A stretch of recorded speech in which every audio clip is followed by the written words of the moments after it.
Hi, everybody. I don't think there's any way I could introduce today in words sufficient to the state of existence that I get to participate in when I am working with, I'm going to say in the beginning of my phrase, the work that Asa and his beloved wife, Kathleen, do.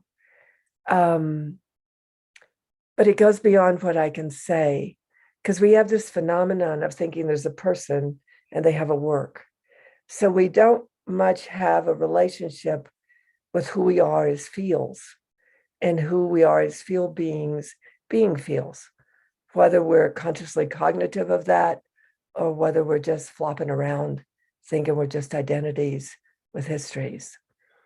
So today it's just beyond my honor in a way that I really honor of life, beyond this fulfills a certain capacity of how I honor life, to have Asa on today. I shared a little bit before we got on the call of my own catharsis, my own multidimensional catharsis, which largely shows up emotionally with Asa, so that we're really in the intimacy of the possibility of sharing and being present to all of you, and also being present to whatever is occurring in a profoundly respondable way. It's sort of my new promotion. If I could be that billboard in New York, I would be writing something like, it is now important for us to respond to life in a profoundly intimate way. And it's one of the ways that I don't think you, Asa, can undetach from if you wanted to. So I'm just going to turn it over to him for whatever's there for you to say, ever what you want to presence, and I will chime in on occasion. Thank you. I love that. I'm grateful to be in this conversation with you. And I'm struck by just the sense of the goodness and the potential for growth that's emerging in the field in these times. It's very easy for me to kind of look out at the sentiment of the moment in our collective and kind of just want to run the other way because, it's quite turbulent, and knowing that even in the chaos, there's this beauty and this emergent order coming through people with the genuine heart. It just makes me overjoyed. I can't even tell you. It's such a salve. So thank you. What you pinged in me was my children, strangely enough. I have 3 living, 1 deceased, very unusual children in the sense that they can't shut down what they are. Mm-hmm. And so they're like my litmus. They're where I watch the meta point of humanity and its awakening consciousness, because they got born that way. Mm-hmm. And I had a dream this morning, or it might have been last night. It's a gospel song. I have a lot of gospel show up sometimes, and it's a song that has the phrase, "All God's children are finding heaven again." It's an old gospel song. I was raised because I had a Black mammy. I went to a lot of gospel churches until I was 5. And they sang songs we never hear. Talk about being in the presence of the Lord. There was a legitimacy to that phrase. But there's something about, in the field of Tantra Maat, we call it the generating, organizing designs of creation, so that we don't get hooked in persona, the persona of a God. And that's what excites me right now, is that these generating, organizing designs of creation are palpable. And who we are to those generating, organizing designs of creation is pushing against our frozen perception, literally trying to melt it into a current or into a flow. Mm-hmm. Yep. That really resonates. It's a good reminder to kind of, to really step back and go into the deep structure of the way that the field is being organized, because I think a very common perspective right now is that we're in so much upheaval and turmoil in the world, and there's so many outmoded patterns that are being transformed. It can seem like there's something wrong. It can seem like maybe there's several different disasters slowly taking place all at the same time. But then if we zoom back and look deep enough into the organizing patterns of the field, we find that these are natural phase transitions of paradigms that are dissolving in order to be reborn on a higher plane of coherence. And so really it's and I have to remind myself of this all the time, because if I accidentally turn on the news or hear the next thing that's going on in the world, I'm like, oh man, there's that temptation to go, what are we doing? Why are we still here? But I try and remember that there is an intelligent organizing principle that's guiding all of this, and actually the whole trajectory of evolution of humanity is toward this wholeness and sacredness and perfection. And really it's unavoidable that we're going to arrive at something more like the state of heaven. And especially when we intelligently participate and cooperate in that agenda and do what we can to do our inner work and give ourselves over to that flow of evolutionary intentions, then it's just a matter of time, and we're going to see these transitions, these translations into higher order unity and benevolence in the world. And that's my story anyway, and I'm sticking to it. You and I have the same glue. We definitely have the same glue. There's no doubt about it. Two things in the field of Tantra Maat, we call it being consciously conscious. It's a terminology we use. And the terminology I use for heaven is paradise, because I remember it. Because I remember it. I remember it well. Yeah. Two things. I have two questions. I love questions I can't frame. So here goes my stab. One is, I've been, and I'm no apology for this. I'm saying that to the people, not to you. I've been in an existential grief for about 5 weeks at every level, from personal past to why don't we remember there are great forces that take care of us in the worst of times. So the question frames around this curiosity. I think it'd be the better way for me to say it. One is that I've just been popping on to another Facebook thing that I can do whenever I want to, just because I know if I am personally feeling that devolutionary pattern as strongly as I am, and it's driving up the catharsis of my own human past, as well as the larger nature of myself that knows that humanity and the greater forces miss their intimacy with each other. All that has me. And so the first phrase is, I'm living it. I'm not thinking it. I'm not processing it. I'm living it.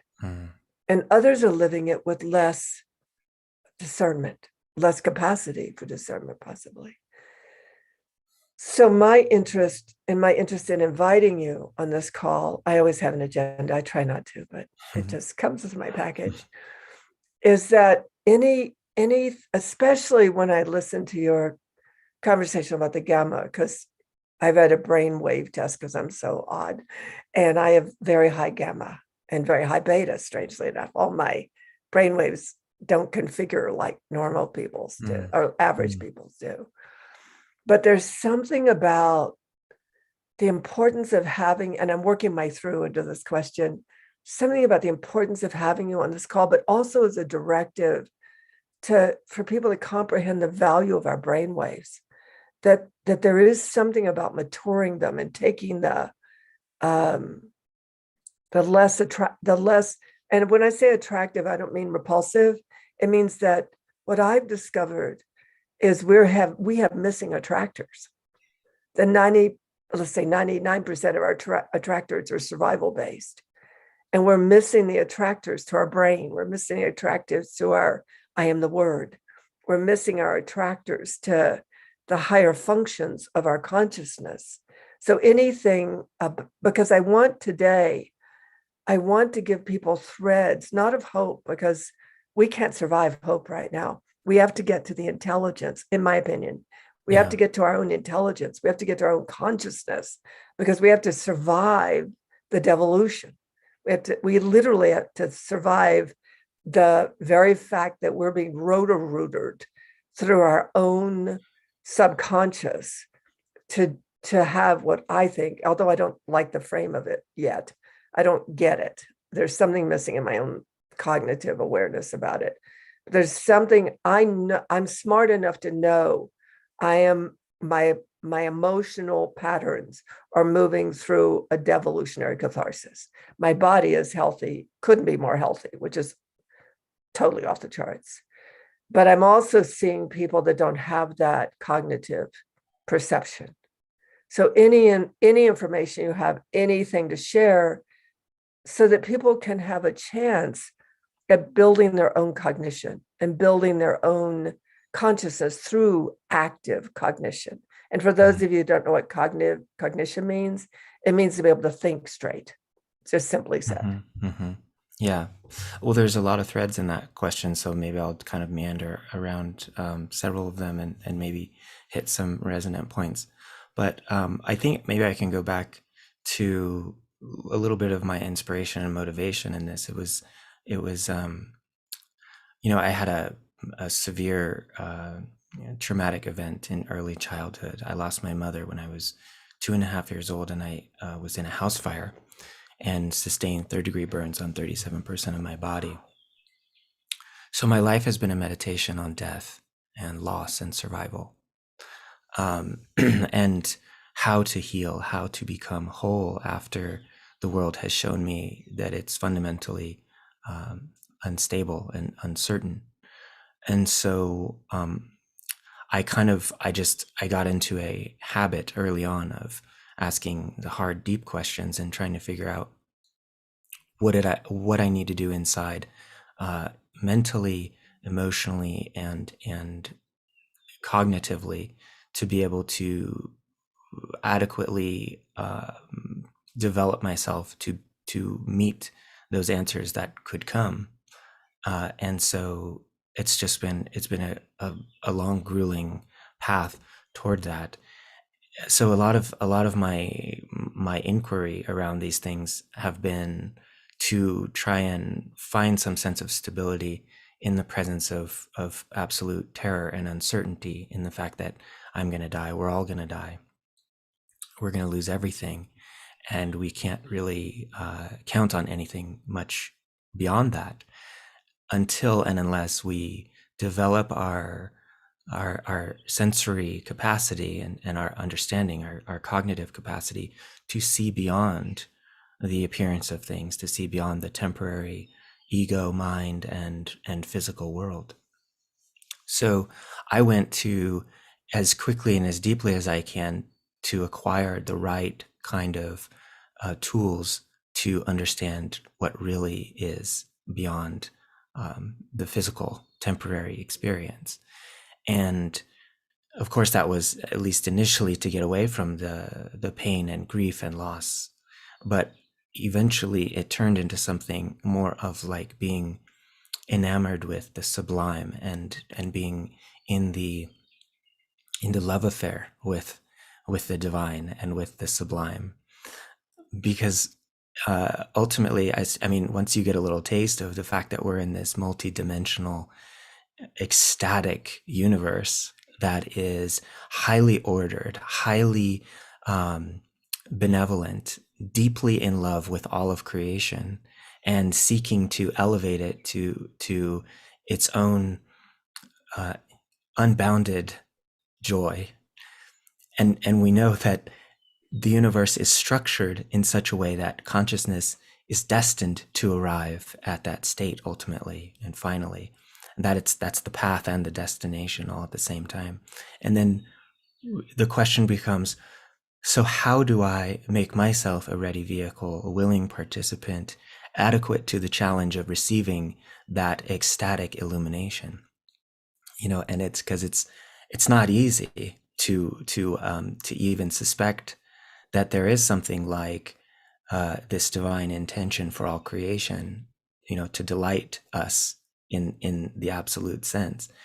But then it's even more challenging to build ourselves into a vessel of reception so that we can receive the totality of that gift that the universe wants to give us.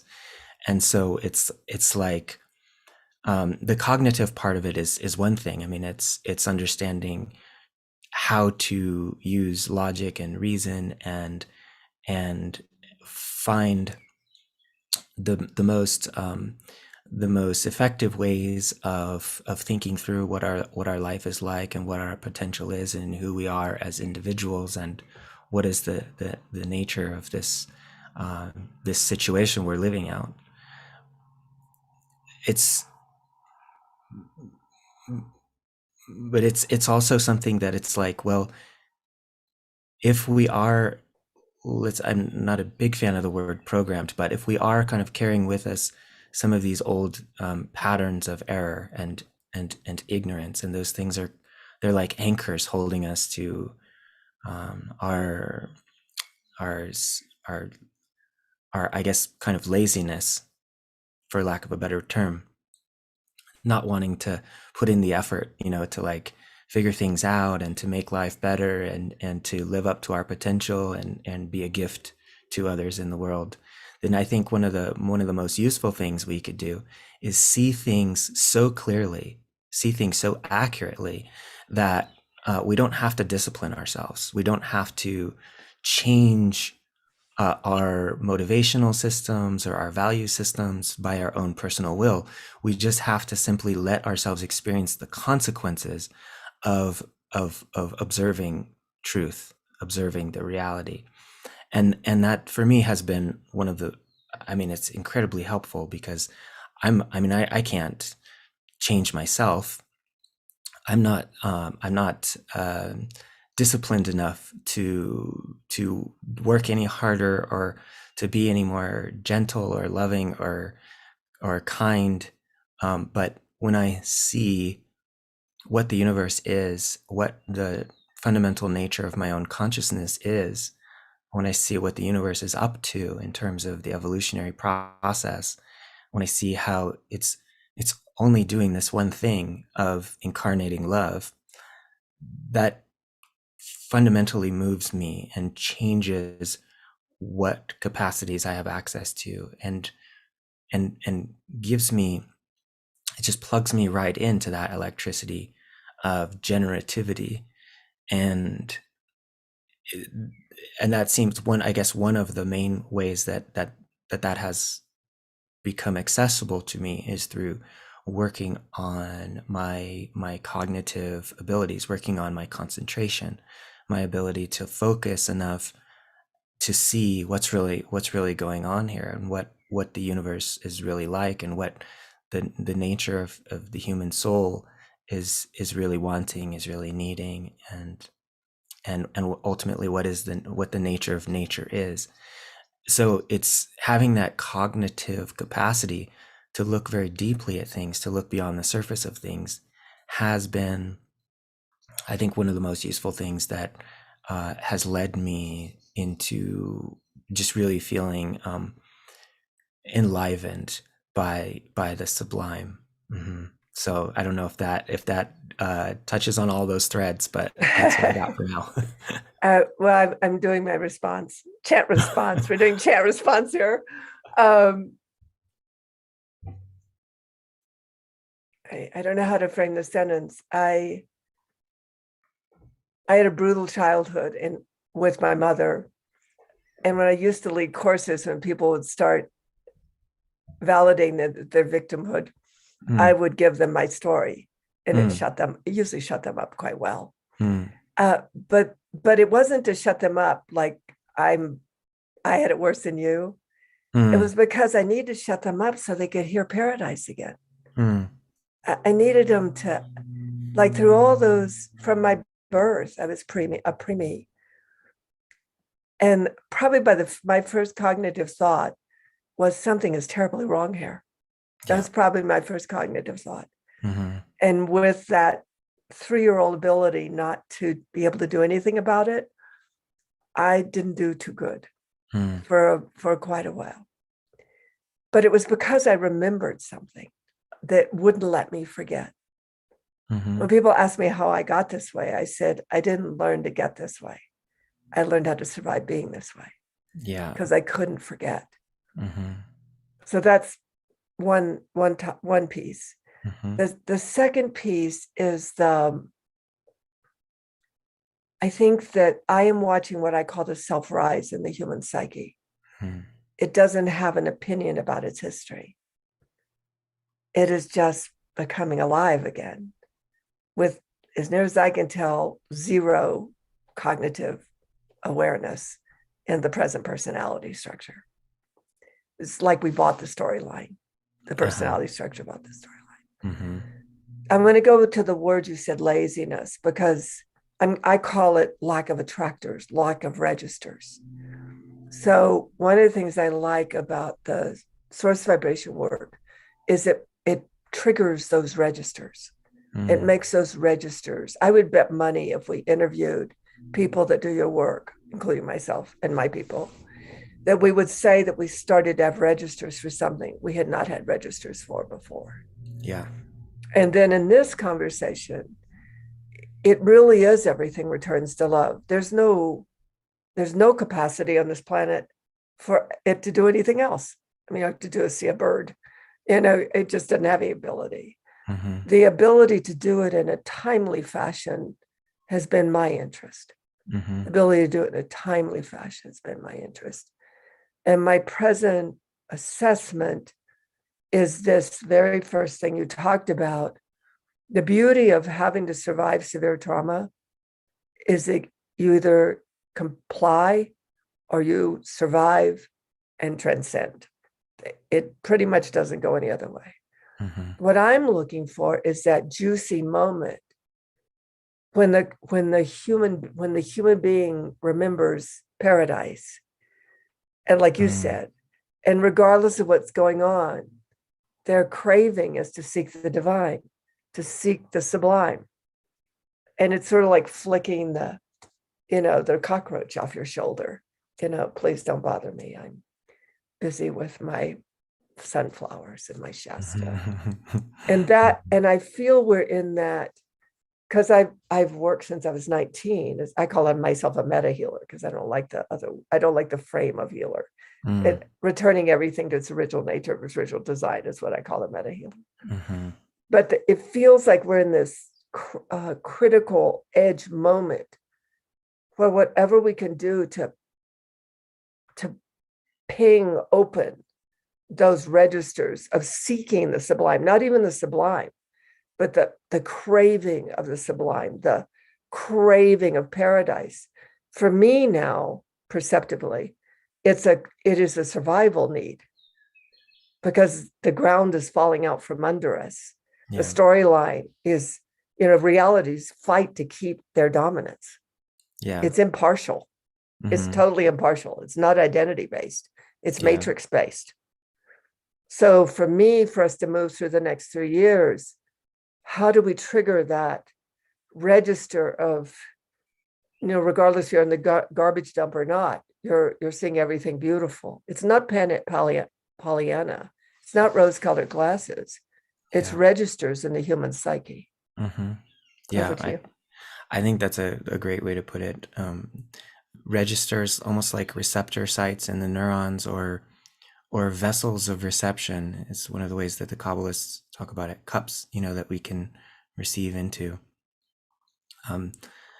Just in the healing kind of mentality, there was something that occurred to me. This is more recent because I've spent quite a lot of time thinking about how do I repair what's been broken, and thinking about becoming generative in the presence of a breakage. And there's something about that paradigm of thinking that started to shift for me that I think is really important.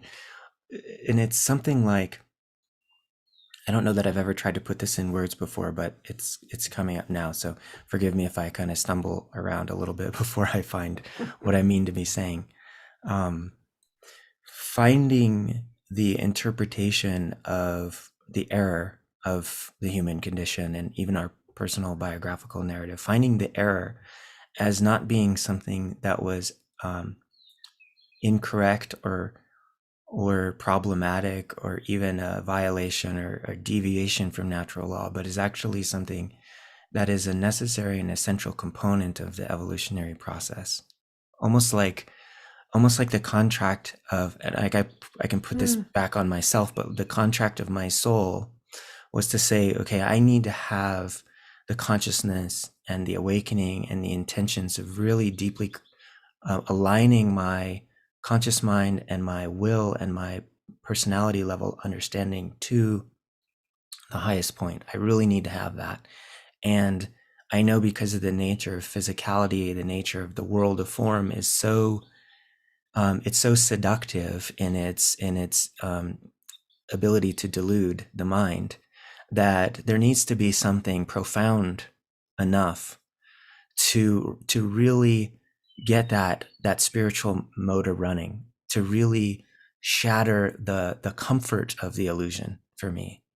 And I think maybe there's something about that for everybody going through these cathartic moments, and the breakdown before the breakthrough. It's like the Uranian dichotomy, where the lightning flash comes and it knocks off the crown and it shatters the comfortable delusion. But then the liberation that comes as a result is very, it's so much better. It's so much more powerful. And even maybe this is another metaphor, is like the shell around a seed. The shell around a seed, a lot of fruit trees, they won't even germinate until after they've been frozen in the ground, and they've been kind of decaying and decomposing, and had all these forces kind of destroying the outer shell. And it's not until that decomposition happens that the shooting forth of the germ can happen. So even in looking at the healing paradigm as kind of like, okay, I have to repair something that went wrong in the past, for me starts to shift. And it's like, well, wait a minute, actually I think maybe I willingly accept the past. I willingly accept the pain and the catharsis, whether that was in the history of my biography, or in the history of humanity and all the wars and conflicts and bloodshed and insanity, or even in the culture wars that we're going through now, or the insanity of the propaganda coming through the media and all of these things. But I willingly accept the distortions and the errors that are happening right now as a part of the essential decomposing of this shell that's holding back this next cycle of evolutionary growth. There's something about that shift for me that starts to make my feeling of grief and my tenderness toward the pain of the present and the pain of the past something that has a redemptive quality to it. It actually has, there's a beauty that can come through it, that's something different than putting aside something that we don't want anymore, or getting rid of some part of ourselves that, we don't need anymore. It's really more of a all-encompassing embrace of the necessity of the conflict, of the tribulation, for the evolution of the soul and humanity. And I just, in connecting to that right now, I can just feel that there's something in that approach, or in that embrace, that does more quickly move through the transformation of the dysfunctions of the moment. It's kind of a paradox. It's a little bit like, well, we're not trying to fix something that's broken. We're just trying to be with what is, in a more comprehensive way, in a more total way, and even let ourselves be destroyed by it, even let ourselves be grief stricken by it, and not trying to ascend out of it, not trying to remove ourselves from the discomfort, but embrace the beauty that's already in it. And in doing that, the paradox is that is actually what transforms it. That is actually what helps us move through it more quickly, because what is ruined, if anything can be ruined, is just our temporary confusion about what's actually happening here in the first place. That there's anything that can be injured, or that can be taken into hell, or that there is anything that can be lost, because actually it's all only ever just the emerging of spirit in ever more complex and radiant forms, which is not anything that's ever going to be increased or diminished by what happens in the world. So yeah, that's what seems to be alive for me in these times, as we're moving through this phase transition into whatever's next. There's two ways I listen on a call. One is I listen because I really do have a strong relationship with cognitive thinking, that we need to have new through lines of thought during these times. But there's another place I listen, where something gets established in the field. And in the, I think it's the Hindu tradition of healing. The word, which I never can remember, it starts with an S. Healing means to be reestablished in self. Mm-hmm. And so a lot went through my thinking as you were speaking, happy things. Like I don't remember the term used. We use the word aberration. We must be able to move through the erosion of the aberration. We must be able, it's worth it. It's just worth it to do it. It isn't to develop an ego. It's not to think you're better than anybody else. It's not to have the right ideas. It's just because it's worth it at a level of aliveness. Mm-hmm. The level of just being able to be thoroughly alive. Yeah. So that led me to this place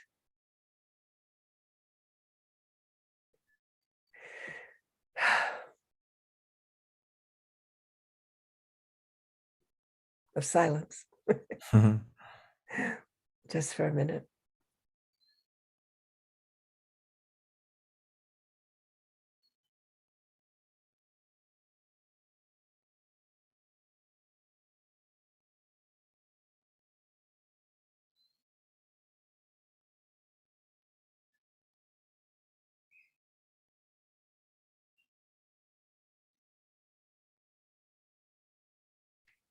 I have this voice in my head. I've had it since I was 5 years old. When I was 5, I thought it was God. transformed a million times since that childlike moment. Mm. But whatever that voice is, boy, when it speaks, I listen. It's like mandatory in a really great way. Like the first words it ever said when I was young was, "You're okay." But when it said the word "you're okay," I was actually okay. It wasn't like hope or faith. I was actually okay in the words. So I began to realize that there's a brain function. I've learned a lot about brainwave since then, because I had to deal with my own strange brain and for so long. But it occurred to me by the time I was in my teens that there must be a brain function I had that never got destroyed, which of course is why they title people like me as a mystic. It's why we get the title. And why I feel comfortable with that title, actually. You know, I did have the bumper sticker that says I do what the voices in my head tell me to do. But it was just usually this one voice. And sometimes I'd listen to it, especially in my teens and in my early 20s. And I would be terrified, tracking resonantly, not what it meant, but I could tell what wasn't what it meant. I couldn't tell what it meant, but I could tell that I had to follow this strange sort of vibrational through line, feeling like a lunatic 90% of the time. But then when I got to the end of the through line, everything around me had changed. Everything had become what it was speaking about, my being and my having and my doing. Now it's more innate. Now it's all kind of melded together as a natural state. But as you were talking, I thought, one of the things I love to read that you write is I have it all, is I read what you write about the brainwaves. I love, it's like juicy poetic prose for me, because it's so fascinating to read something when you know the person has a direct relationship with what they're saying. They aren't whistling Dixie, as we say in the South. And so I'd love to have you speak about our brain waves and any correlates you have about, maybe even, and I could be way off, so just pick whatever comes, okay? The curiosity lies in, because I listen to certain, in fact, I was going to set up a time with you, which I still will, because I need a new program to listen to at night, because I know I'm in the multidimensional schism, and there must be sounds and vibrations that support the higher consciousness and gaining maturity faster than, see, I know what I want to say. I know the piece. So there is the maturing we've been doing as survival of trauma. Clearly, there's not one human being, just all of us have some variation of that.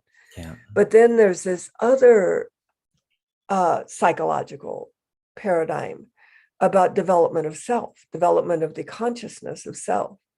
That's what I'm interested in. I'm interested in more, like you just said, I'm interested in more and more people going, yep, everything's falling apart. I might as well develop my higher consciousness. I mean, if we're going to live in a higher consciousness world, we might as well have the mind or the brainwaves for it. So that's why I thought it was very synchronistic that we were talking today, because I was actually, especially what you wrote on gamma and what I listened to, there's something about the higher brainwaves and their, I'm going to say my assumption, because believe me, I am zero intelligent in this area, except for registering. I can register, but I can't describe. Like how would we take on using our sounds or our brainwave patterns to literally develop these registers for the through line to paradise, we'll call it, okay? Just to capture words. So anything about that? Yeah. It's so interesting because I'm not a neuroscientist, and I know very little about the actual physiology of the brain compared to what one ought to know in order to speak authoritatively on these subjects. But what I did, I've been reading scientific papers for the last 20 years, and I was really interested because I had an experience of what I now understand as transcendental consciousness or cosmic consciousness, and saw the nature of creation as being vibratory fundamentally, that all states of matter and mind are constituted from flows of vibration, or different states of light in vibratory form. And I thought, okay, well, what, I mean, how do we figure that out and do something useful with it and make that into something that we can, use to help accelerate our evolution, our development. So reading all the scientific papers was a way to kind of try and unpack that and make use of that in a practical way. And of course, it started to become very clear that these bodies and our physiology are essentially music, that, all of the sensory experiences that we have, our sight, our hearing, our taste, our smell, our touch, these are all electrical signals, frequency vibrations that are traveling through our nervous system. And so um, our whole consciousness and everything that comes in through our perception is vibratory. It's vibrational. And in music, we learn these things about, the structure of sound and the structure of music, and how harmonies and rhythms and melodies create this sense of order and this sense of beauty. And so I'm like, well, how do we turn our bodies, our physiology, the symphony of our nervous system, into something that's more musical, something that's more harmonious? And if that happens, well, what is consciousness like? What are the types of awareness we have access to, or states of consciousness we have access to, and we tune the frequencies of our neurology and our physiology into these higher order harmonies? So in connecting the neuroacoustics with the understanding of music theory and harmony, it started to occur to me that actually we can retune ourselves in such a way that there are these deeper resonances that become available to us on a physiological level, and that those resonances actually plug us in to something that's fundamental to reality. And it's interesting that you use the term the through line, because there is something like a central strand of consciousness that connects the individual to the center of creation itself. And that through line is, maybe it's like a neutral point, or it's like a point of light at the very center of our being, at the very center of all things. Every atom, every molecule, every organism throughout the entire universe is connected to this central strand in some level. And our proximity to that consciousness is largely related to how our vibrational and energetic circuits are attuned. And so the more in coherence and congruence we become with that central strand, the more conscious access we have to it.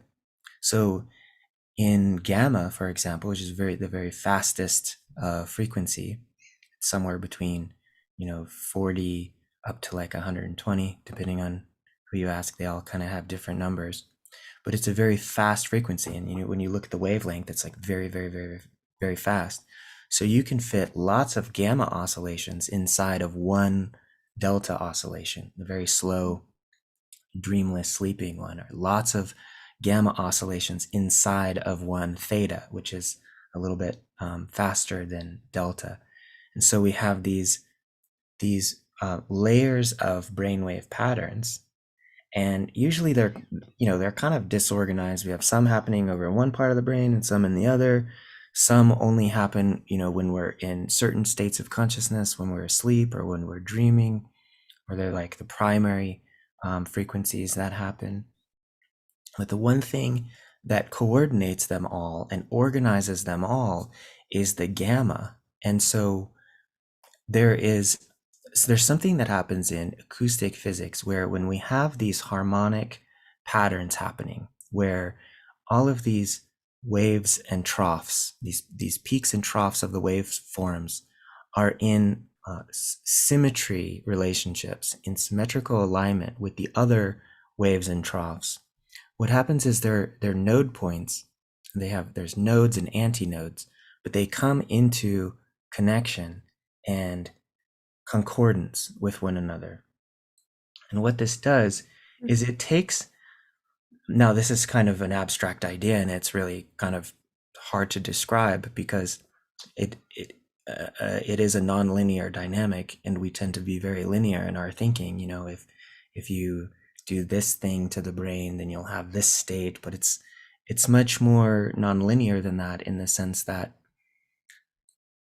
when we have maximum numbers of intersecting node points through coherent harmonics in the brainwave patterns, and especially when those node points are aligned not just to an arbitrary number, not just to an arbitrary kind of frequency pattern, but very particular ratios of numeric significance, that can put us more deeply in alignment with that central strand of the universe. It can plug us more profoundly into, what I think of as source consciousness, as the central strand of that emanation of light that comes at the very heart of the universe. So, and it's kind of weird to, be tinkering with the brainwaves in attempting to do these spiritual things, because there's so many different ways we could go about approaching our evolutionary development, or approaching the liberation and realization of the sublime, than kind of just tinkering with our brainwave patterns. But maybe there are better ones too.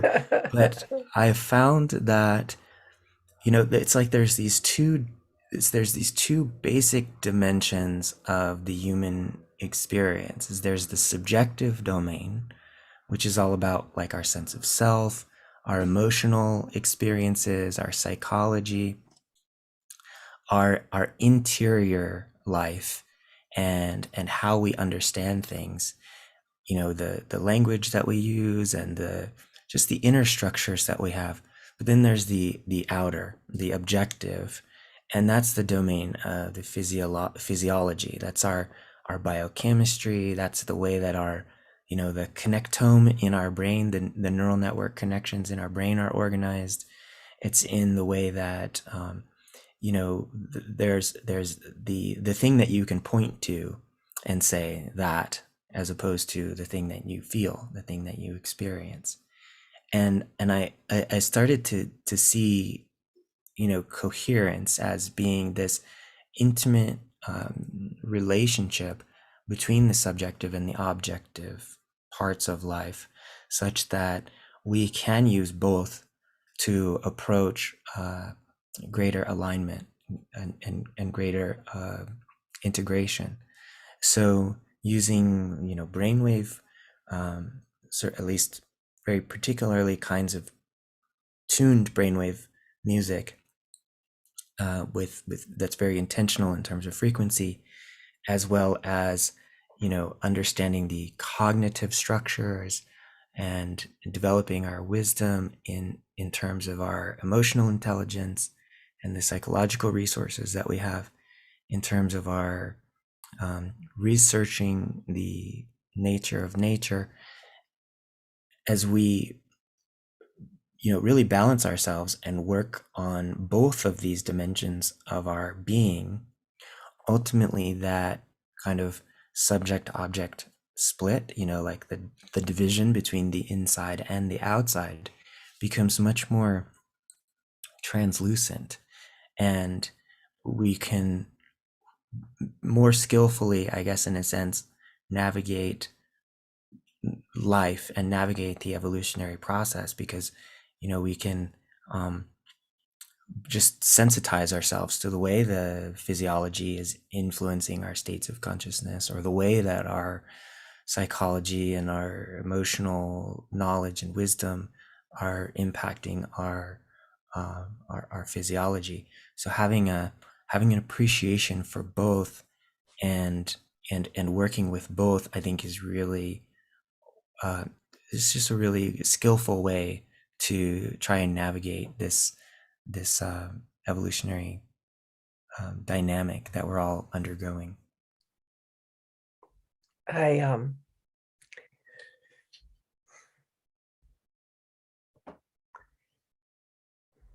Well, see, that's all I got to say right now. I think that's my expletive for the moment.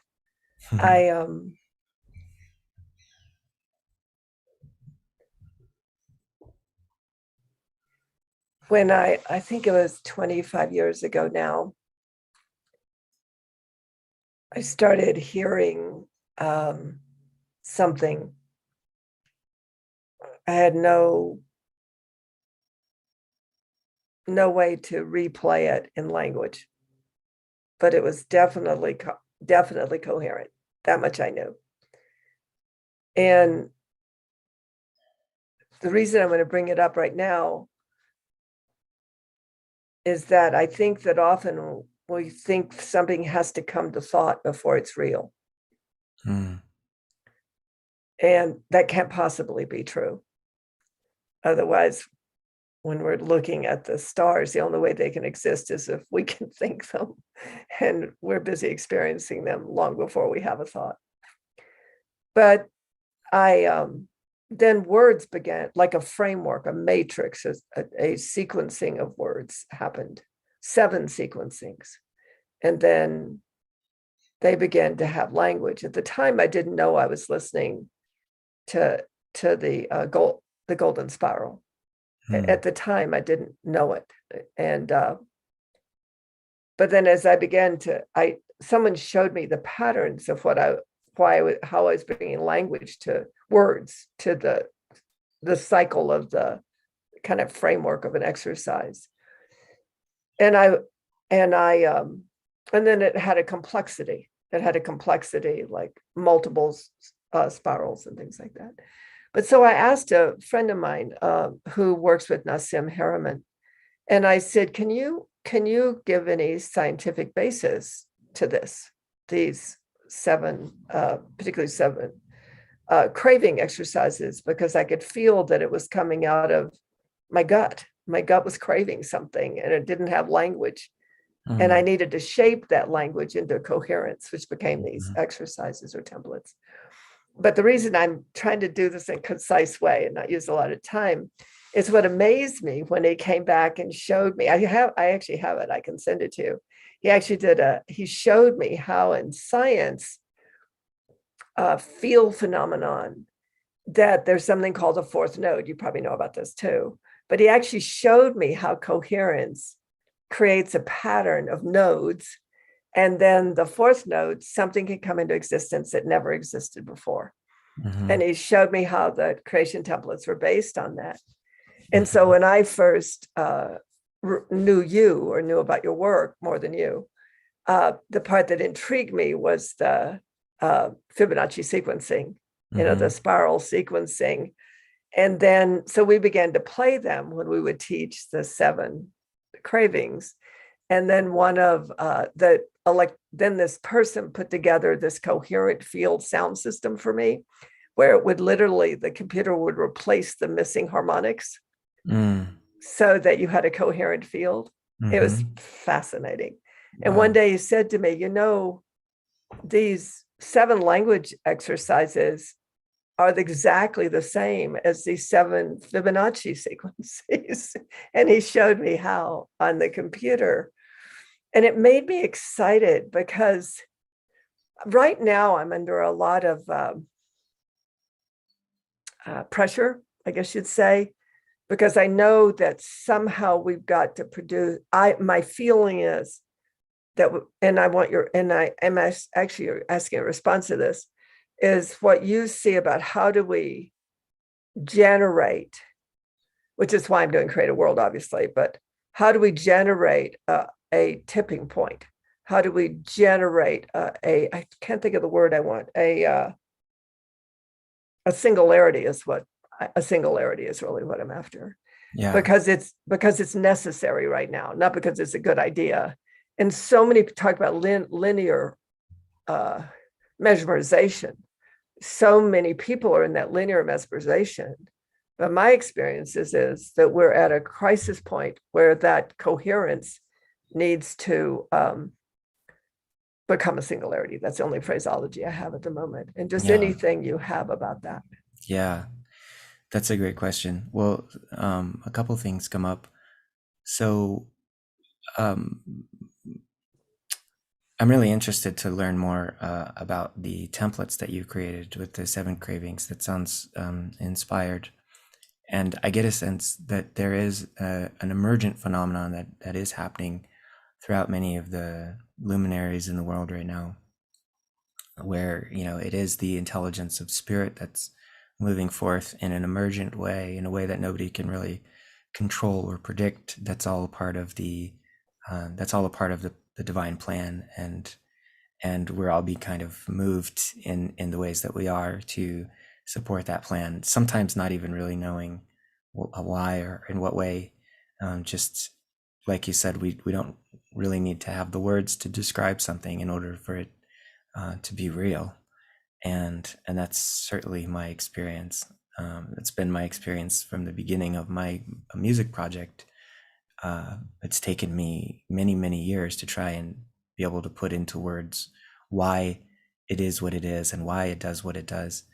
I have a friend who's she's my neuroscience advisor, and she's done some experiments in university with some of my music, and she's very interested in how the brain processes sound, how music and sound can help people sleep better, how it can help with PTSD and alleviate these problems that people have.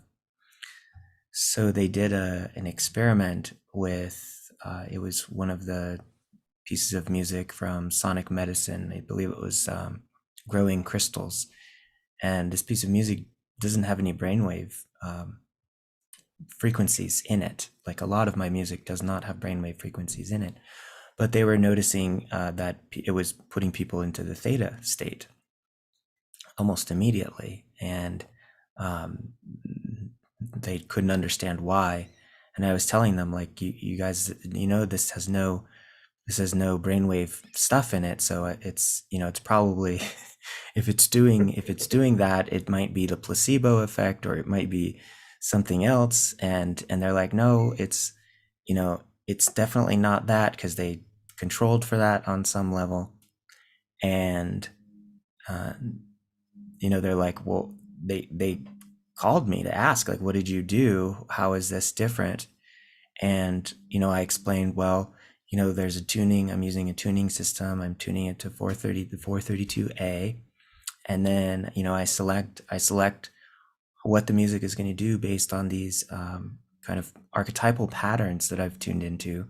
And it's all intention. It's based in intention, and it's based in the way that the frequency represents that intention. And beyond that, I can't really explain anymore. And they're like, well, our results are too confusing. So, she had to ask around to all of her colleagues in other departments, and everybody's like, I'm sorry, I don't know how to explain that. So she finally went to talk to the physics department and asked one of her colleagues in the quantum physics field. And he started to explain some possible mechanism that could induce that, related to these tubules in the neurology that are primed for certain quantum level harmonics or something like this. It's a little bit over my head, anyway.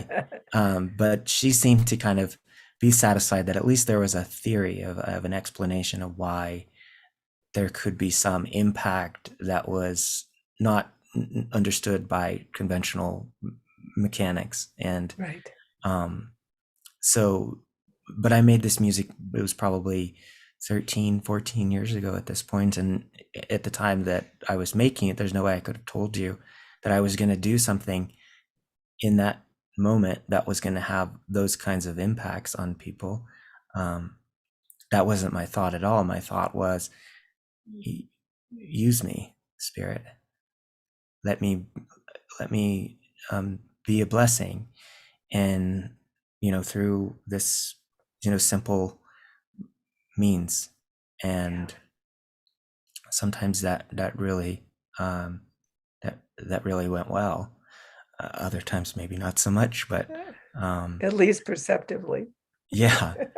So that tells me, there is this emergent phenomenon that does happen that has more to do with where we're aiming our intention and our consciousness than what we know cognitively or what we can articulate verbally. And that means we're good enough. We can be used. So whatever capacity we're at in terms of our comprehension and our understanding, if our heart, and our spiritual intention is aimed in the way of being in service and being used by the intelligence of the field, that's absolutely going to bring through exactly what's needed. And sometimes it's miraculous results, unexplainable results, things that might be thought of as nonlinear or miraculous or whatever. So I love that. I absolutely love that, because that means every one of us is potentially a node point for the emanation of the divine to enter into the world and transform some portion of our universe. So there's that. And then the other thing, I think, to kind of answer the question of um, what can we do, like what would bring us more toward a tipping point. This is something that uh, I'm really interested in doing, and working on kind of a means of contributing something in that direction. And especially with the Praxis community and the Praxis Gamma meditation, there's a phenomenon that has been known amongst the spiritual community and was articulated quite well by Maharishi Mahesh Yogi. They actually call it the Maharishi effect, but it's a field phenomenon that results from large numbers of people being in states of cognitive, bioenergetic, or kind of brainwave coherence. So when everybody comes together and they meditate and they're in a particular location, they've noticed that actually crime rates in that area drop, and hospital visits, ER visits drop, domestic violence cases drop, because there's a bunch of people who are creating this coherent collective field, and then that field goes out and it informs the larger field of the community and starts to bring people into a deeper coherence themselves. It's like there's this phenomenon that happens in clock factories or watchmakers, Right. where there's the grandfather clock and it has the big swing of the pendulum. So if you go around and you make all of the pendulum swings out of sync with one another over a certain period of time, eventually they'll all link up with that grandfather clock. So the most coherent and the most stable oscillation of energy is going to gradually coordinate all of the others into a more coherent field. So coherence is more powerful than incoherence, and we've known this for a long time. So if we can get more and more people to have the cognitive and energetic coherence um, coordinating in these shared experiences or shared moments in time space, we're gonna gradually watch the whole world kind of come into more harmony. We'll see positive benefits happen throughout the world, and it happens to be something like the square root of 1% of people on the planet is really all it takes, and that is something like 9,000 people, something like Well, 9,000 people. And so it's not out of reach. It's not beyond reason to think that if we had 9,000 people around the world meditating, creating harmonic brainwave patterns together in the same general area or the same general frequency range and in the same kind of time experience, the effects would likely be quite profound, I think.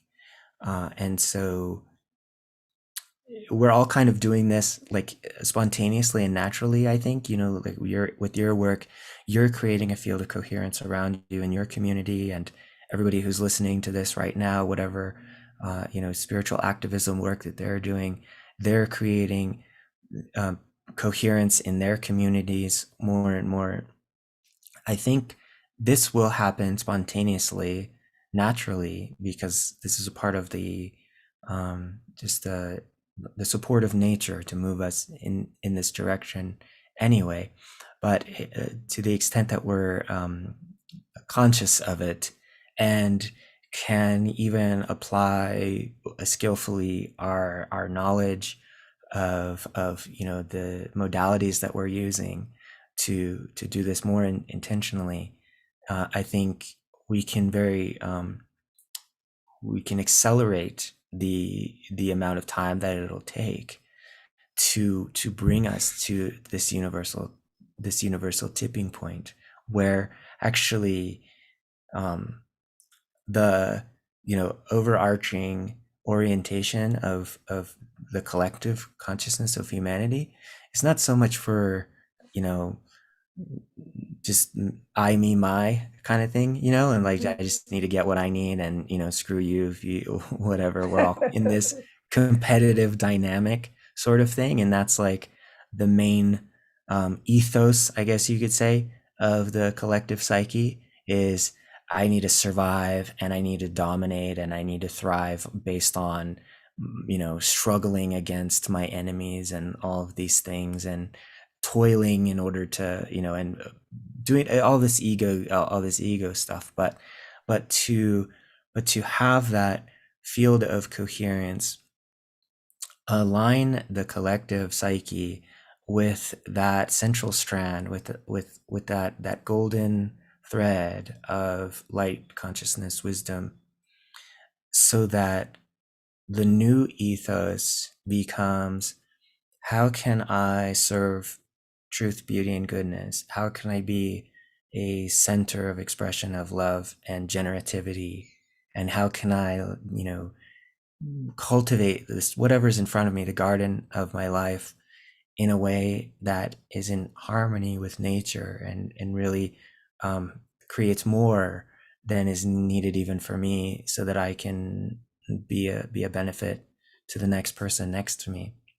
And I think that's what's going to really inaugurate the new world. And and I mean, I see the river is kind of dammed up, so to speak.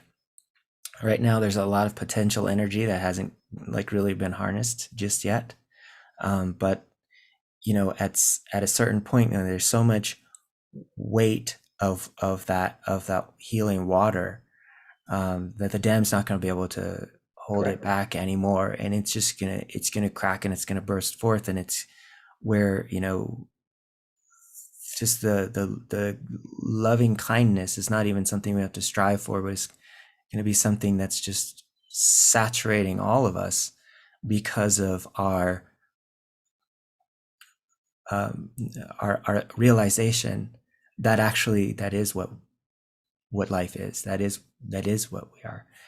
And so I know that can sound a little kind of Pollyanna a little bit, but there's a lot of good reasons for having that Right. optimism, and there's a lot of really rational evidence that we could point to demonstrate that fact, I think. Beautiful. Mm. I want to have us complete by me responding to some of the things you said. Mm. So I took 8 years to consciously design a coherent field. So I'm all for your plexus and what you're doing. I'm completely on board for that. Mm-hmm. Because in those 8 years, it became a sustainable field and it didn't require minding. It became self-generating, and it still did. It still is self-generating. And regardless, and so I did that to provide myself evidence. I don't like theory. I really like proof a lot. Yeah. And there has been a ripple effect into we've had people live that were dying, and we've really seen I'm careful about what I'm saying because it's not panacea, but it did mitigate outcome into a higher capacity for wholeness, and it's evidential.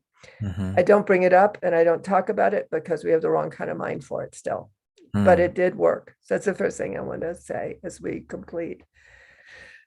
The second thing is that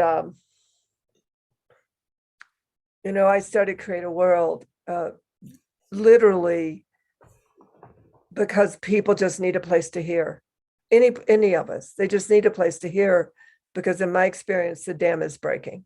It has broken, and we have to take care of the effect of that on human psyche, because they don't know what's happening and they don't have a context to hold it in. And for those of us that do, I think we have a responsibility to that. So and thank you, because I'm aware you all shoulder the responsibility with grace and hardship, as well as ease and in determination, and also the people, because I'm on your harmonic mind group, and also the people around you. So the second thing I want to say. The third thing I want to say to you, but also to everybody else, which is a psychic prediction, because that's what I am. I'm a seer. So I was visited by what I thought was, in the state I was in, it was God. Back in 1994, he gave me 5 predictions, 4 of which have come true, totally true. But he also showed me that 2020 to 2027 would be one of the fastest renaissance in the recorded of human history. In other words, we go through hell really fast. And basically predicted that between 2026 and 2027, in our terminology, because in that language, he basically said paradise will return. But in this language, I have known forever that in a coherent field, people just stop thinking what they were thinking. It isn't managed by psychology. It isn't managed by belief. You just literally are operating in a different thought plane. Yeah. And I'm watching for that. I'm watching for that. And then the last thing to conclude, I knew this was going to happen, damn it. When we first started talking, we had gospel music show up in my head. Anyway, I'm going to sing one line from an old gospel piece, and it goes like this. Okay, if I can remember it.